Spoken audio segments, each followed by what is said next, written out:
Welcome to This Explainer. Today, we're diving into the mind of a guy who didn't just push the boundaries of human endurance, he entirely rewrote them. I'm talking about David Goggins. We're going to break down the exact strategies he used in some of his most grueling challenges, specifically drawing from the incredible stories in chapters 7 and 8 of his journey. We'll look at how he built an indestructible mind, accomplished the impossible, and, absolutely most importantly, how we can apply those exact same strategies to our own lives. So let's kick things off with a pretty jarring question. What if you are only living at, say, 40% of your true potential? Seriously, think about that.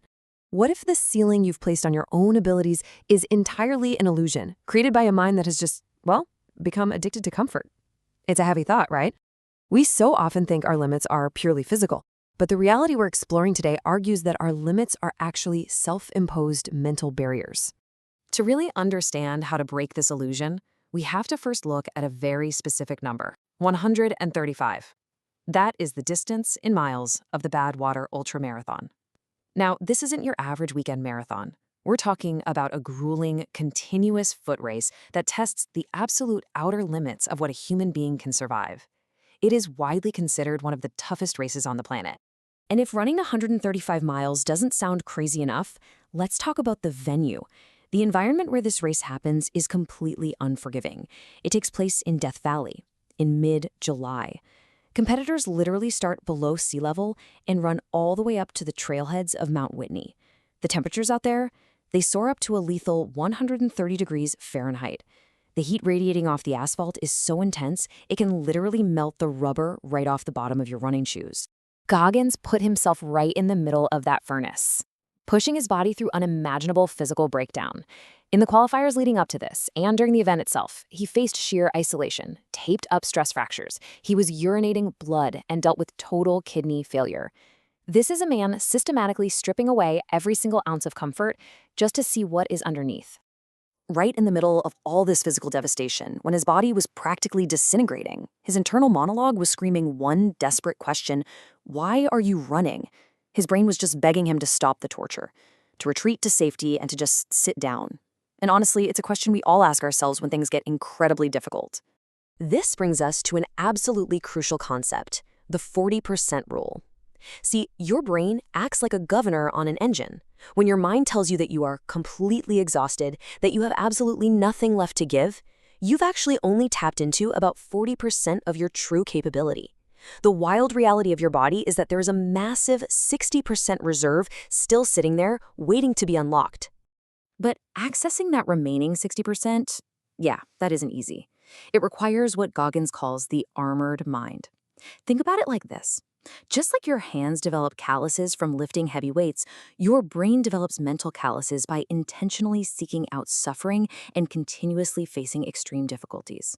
The armored mind is this hardened psychological state that makes you highly resistant to that overwhelming urge to just quit when things get hard. Building this armor doesn't happen by accident. It means taking complete, absolute ownership of your life. It starts with rejecting the victim mentality entirely and accepting extreme accountability for where you are.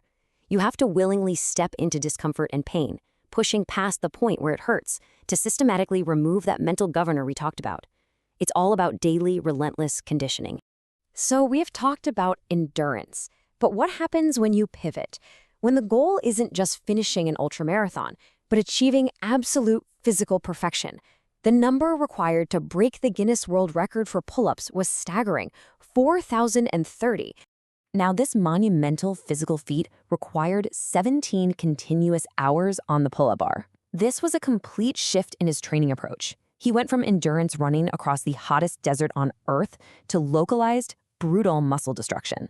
He was demanding his back and arms perform the exact same agonizing motion thousands of times over. The sheer friction literally ripped the skin completely off his hands, leaving them bloody and raw. You might think a guy like Goggins just walks up and smashes the record on day one. No way. The armored mind requires absolute resilience. His first attempt was a devastating public failure on live television.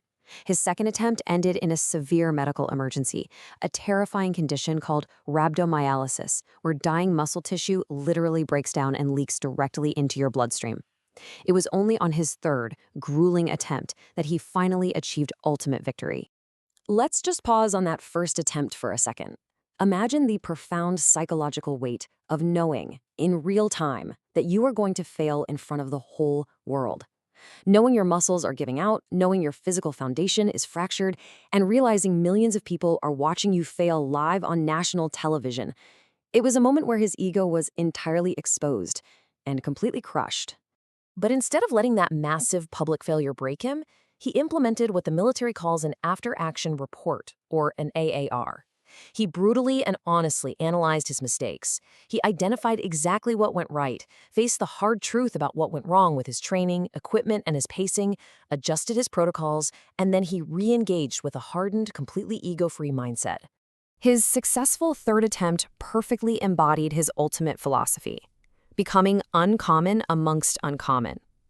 See, for him, it's not just about being better than average.